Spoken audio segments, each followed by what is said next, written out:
record this for Jason. There's Mark. Hi. We're going to record this for Jason's sake. And we have a fairly full agenda today. Clara wants to ask a homework question, so we'll do that. And then I'm going to return your quizzes to you from last week. And I want to say a couple of things about them. And then we're going to have a Quizlet. And then I have an announcement. And then we'll do a little bit of review about types of discontinuity. So let's get to it.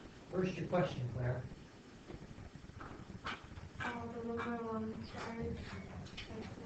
right, let's take a look. Hang on one second.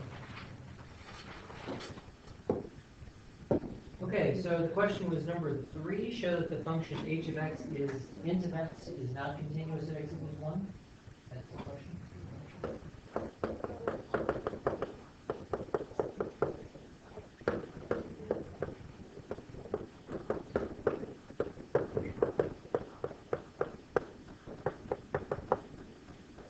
Follow-up question is show that h is not continuous at x equals any integer. And looking at your paper, you've got some work here. Yeah.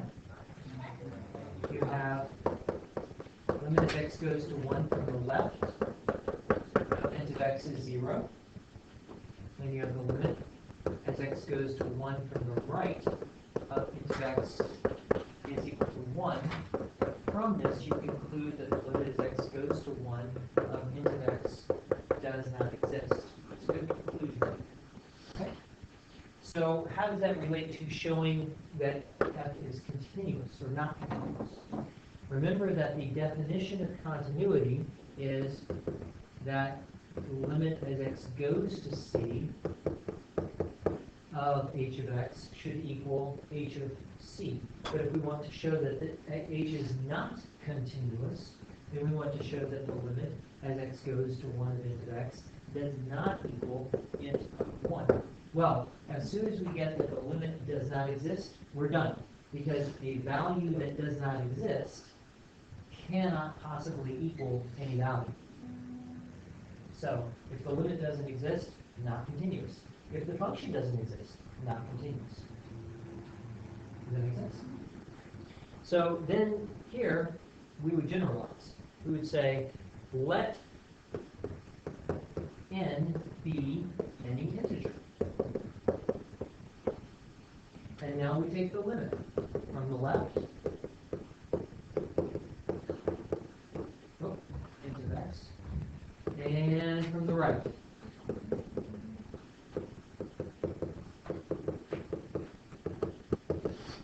And I'll let you figure out what those two limits are while I help Dave on here. Okay, so, Clara, when you evaluated these two limits, what did you find? Limit from left and limit from right, what did you get? Nothing.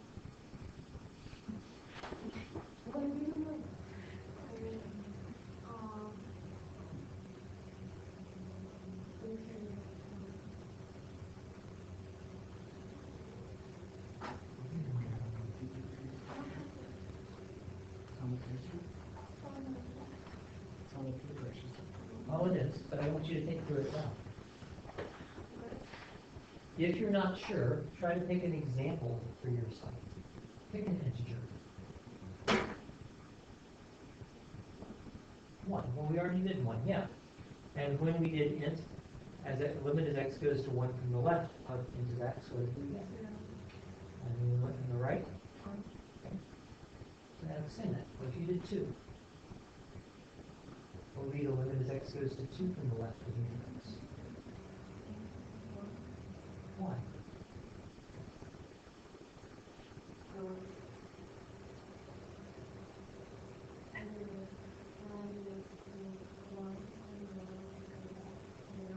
No.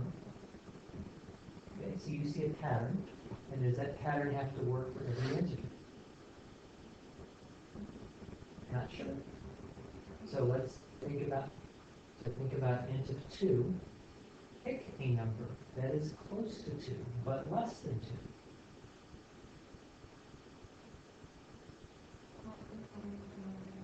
Exactly. Now find its int. Ooh. The int is the greatest integer that is less than or equal to. So think about all of the integers that are less than or equal to 1.99. What's the largest one? That's not an integer.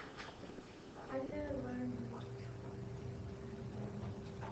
Ah, okay, we'll back up.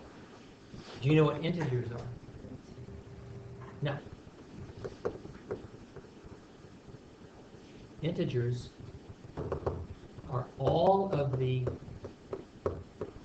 opposites of the whole numbers, 0 and all of the whole numbers.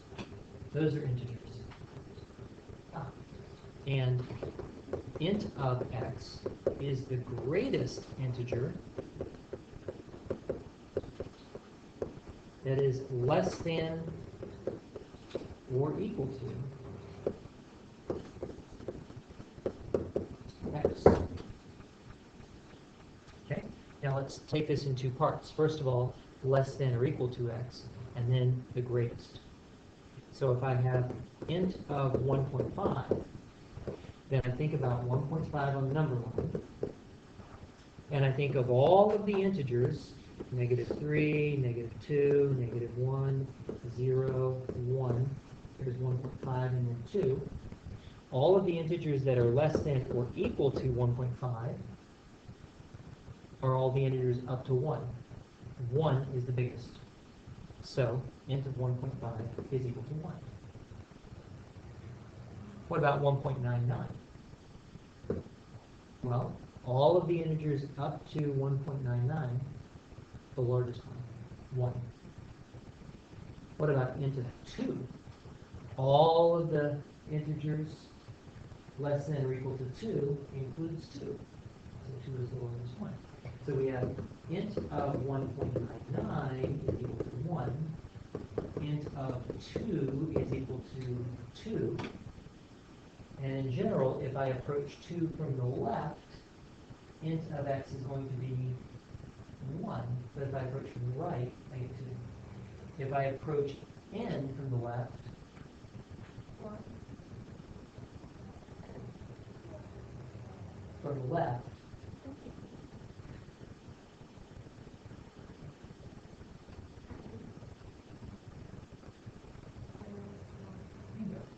and that's right. And if I approach from the right, and so I conclude that the limit as x approaches n of int of x does not exist because left and right limits are different. And I'm done. Because my function cannot be continuous if the limit doesn't exist. You're welcome. I think what we had to do was to figure this out. And everybody should know what the graph of int of x looks like. It is a stair-step graph. So that for all x's between 0 and 1, int of x will be 0. For all x's between 1 and 2, not including 2, int of x will be 1. Then it jumps to 2, jumps to 3. Same thing on the other side. Just like this. So that, in fact, you can see that int of x has a jump discontinuity at every integer. Remember that from Friday. Because limits from left and right are different times. Okay? You're welcome. Okay. Where are we? I'm going to return your quizzes, and we're going to talk about a couple of things.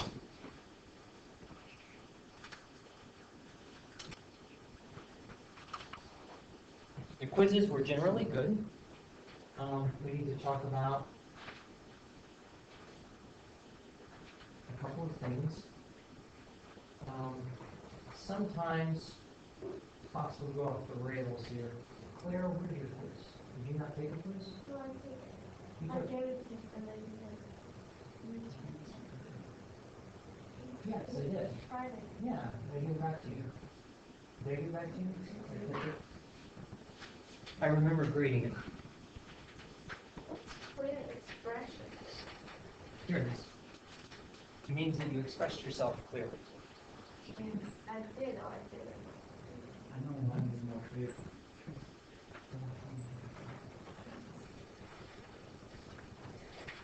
Okay, let's talk about the quiz briefly. Generally, you guys did well with this. There was a place where it was possible to go off the rails here, and so I want to talk about that at this time. Find the excluded values for f, and our f for this quiz was x squared minus 3x plus 2 over x squared minus 1.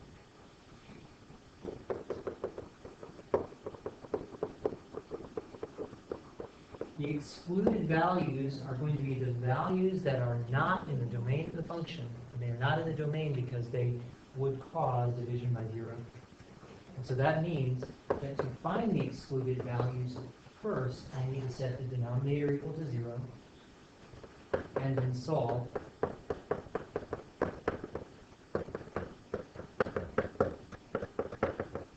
For my two excluded values. Then I need to classify those excluded values as wholes or vertical asymptotes. The classification happens through limit. So if I take the limit as x goes to 1 of f of x,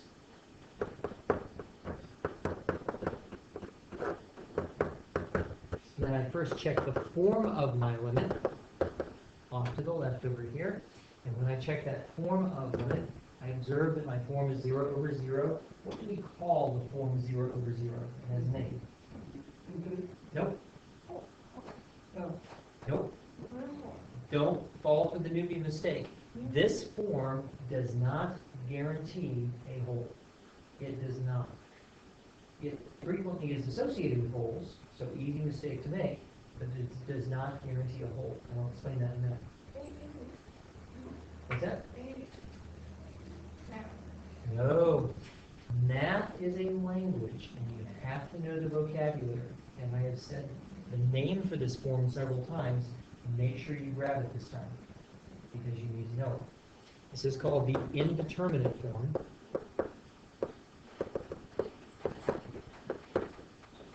And the reason it is called indeterminate is that the limit has not yet been determined.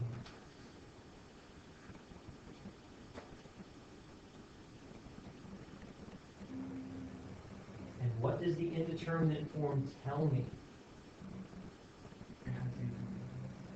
Nope.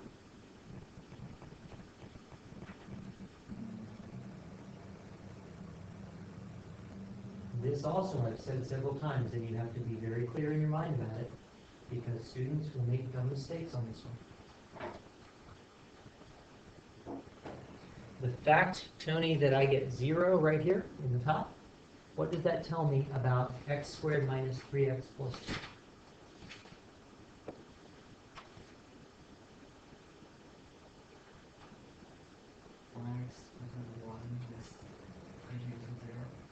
Yes, and what else does that tell me? Zeros of polynomials go with what?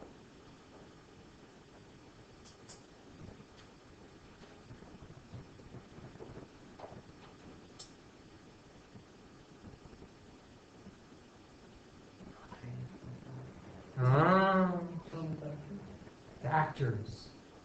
Zeros of polynomials go together with their factors, and this was from last year from Trig, your factor root theorem.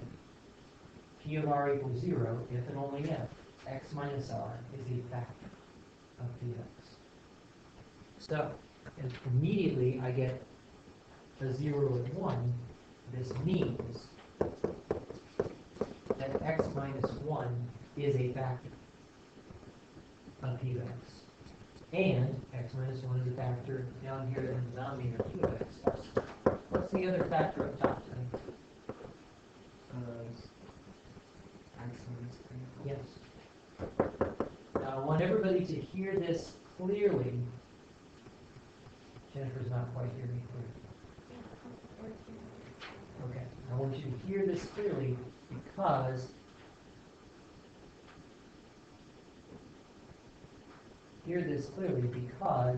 there are places where students make errors in reasoning, and here's one place.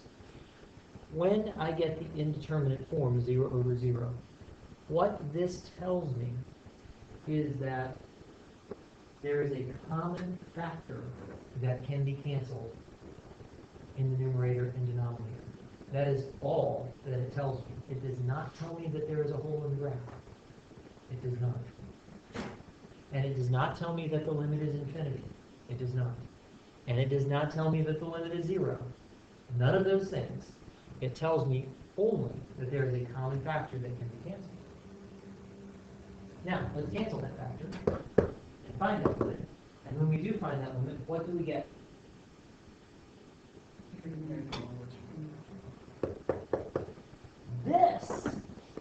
This finite limit tells me that there is a hole in the graph.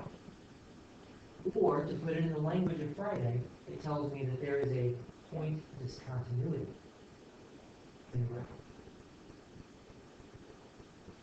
If my function had been a different function, if it had been x minus 1 times x minus 2 over x minus 1 times x minus 1, then if I tried to evaluate the limit, I would still have a common factor. Why? Because the form is 0 over 0. But when I cancel that common factor, what's the form of my new limit? Which is what form? The infinite form, and what's my limit therefore? Positive or negative infinity. I would have a vertical asymptote. So a form of 0 over 0 does not mean whole. It does mean common factor. Evaluate. If I get a finite value, that means whole. Why? Because it means that for x is close to 1, f of x will be very close to negative 1 half. And that's what a whole looks like. Does that make sense, everybody? Okay? Talk to me. You have a question? Oh, okay. I asked if it made sense and you said no. No questions. Does it make sense? Okay. Good. All right, so we found the excluded values. We've classified one of these. This is our analysis. And we now need to take our analysis and draw a conclusion. That's exciting news. What in the world? Is it going through the speakers? Oh, they're moving the percussion, the chime tree. Yep. Okay. So this is our analysis here, the limit to negative 1 half. Now I need to draw a conclusion. This analysis allows me to say that there is a hole with an x value of 1 and a y value of negative 1 half.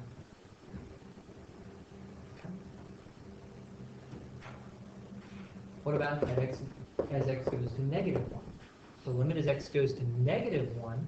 Now here, I can use either the original or I can use this reduced fraction. Because the reduced fraction is equal to the original for all x's except x equals 1, and I'm not interested in x equals 1 anymore. So I'm just going to go ahead and use the reduced fraction. And when I do, what's the form of my limit? Nope. Too fast. Yes. Who said 0 over 0? Okay. Negative 3 over 0. And what do we call this form? The infinite form.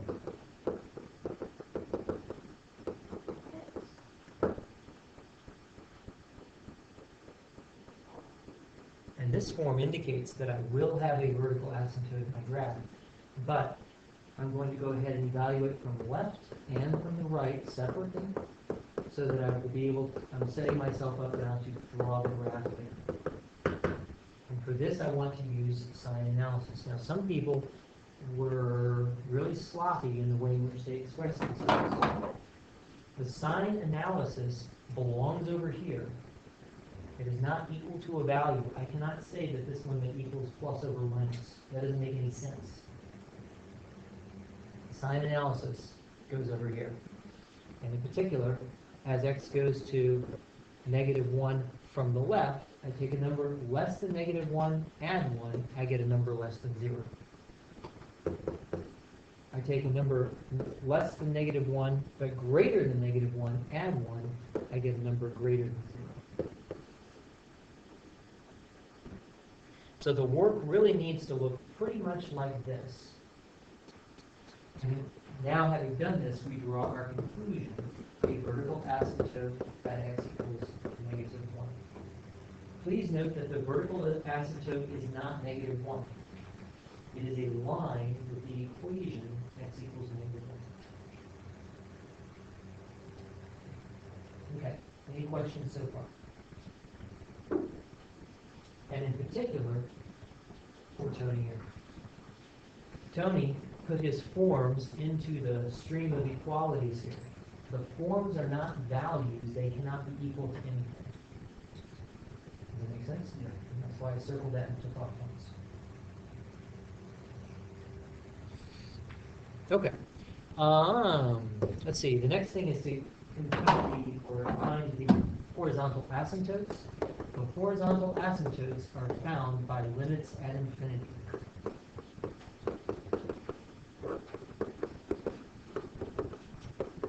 Now, some of you took limit as x goes to positive infinity only, and I let that slide because this is a rational function, and rational functions, if they have horizontal asymptotes, it'll have them the same in both directions. Functions that are not rational functions, you have to take limits from left and right separately. And we're going to evaluate these limits with our end model replacement, like so. Very common mistake here. I had a lot of people tell me that this was equal to x squared over x squared. Lie. X squared over x squared is a rational function. A limit is a value. And in particular, this limit equals this limit.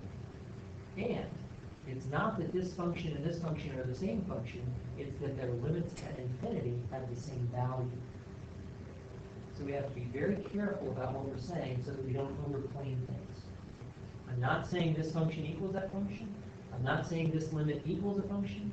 I'm saying this limit is the same value as this limit for very large x, which happens to be equal to 1. Does that make sense to everybody? And so now, having done the analysis, I draw my conclusion that there is a horizontal asymptote y equals 1. Finally, we are to find the zeros if any.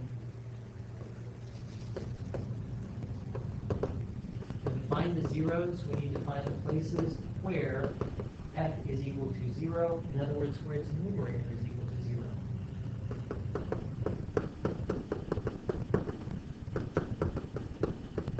But having found the places where the numerator is equal to 0, I must go back and check the excluded values list. Because excluded values are not in the domain and cannot make my function 0. And lo and behold, one of those excluded values was x equals 1. So that we have a second value, x equals 2, right there.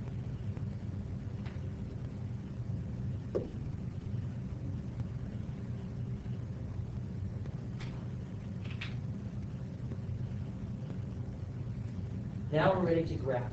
And to graph, we put all the information together. And the information we have is that we have a pole at 1, -1/2. We have a 0 at x equals 2. We have a vertical asymptote at x equals -1.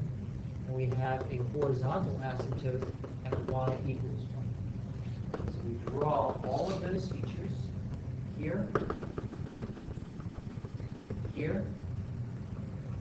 There's our pole. And here is the 0 at x equals 2, just like that. And we'll go back and check the limits from left and right at -1. As x goes to -1 from the left, we go up. As x goes to -1 from the right, we go down. So from the right, we go down. From the left, we go up. And now we make the graph approach its asymptote like so. when I graded these, I gave 1 point for making your graphs approach its horizontal asymptote. I gave 1 point for doing the right things with the vertical asymptote, and I gave 1 point for the whole of the zero. And if you did those things, your graph was pretty much right. Okay. Good. Well, quizzes, check. Homework questions, check. All right, it's time for a quiz. Everybody get out one piece of paper. So finally, there's an announcement. If you've already looked at Edmodo, you know that you have a test coming up on Tuesday of next week. Now, this is after your long weekend, right? And actually, it worked out in the schedule that way, but also it is appropriate because that gives you a lot of time to be prepared. The only trick is that you've got to actually be prepared. And so I've got a suggested study schedule for you.